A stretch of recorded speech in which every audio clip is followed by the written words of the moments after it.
මට උඩ වෙලාවක් නැහැ නේ පුතේ මම මේ වැඩගෙන ඉන්නේ. තාත්තවත් එන්නකො සෙල්ලම් කරන්න. අනේ පුතේ මට මේ වැඩේ ඉක්මනට ඉවර කරගන්න ඕනේ. ඔයා ගිහලා තනියෙන් සෙල්ලම් කරන්න ඕනේ. මට මල්ලි එක්කත් හිටියනම් එයා එක්කවත් සෙල්ලම් කරන්න තිබුණානේ.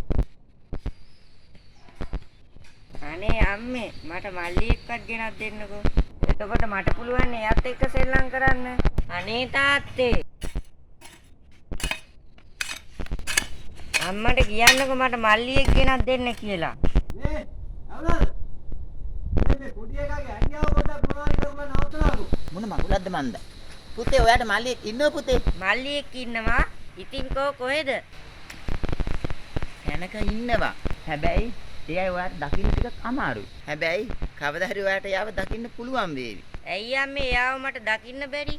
මේකනේ පුතේ. ඔයා ඉස්සර හදරෙන් එනකොට එයා පසුදරෙන් යන්න යනවා. හරි.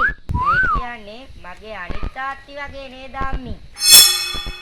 මොකද්ද පුතේ ඒ කිව්වේ? ඒ කියන්නේ තාත්ති මේකයි. තාත්ති ඔයා ඉස්සරහ දොරින් එනකොට මගේ අනිත් තාත්ති පස්සේ දොරෙන් පැනලා දුවනවා.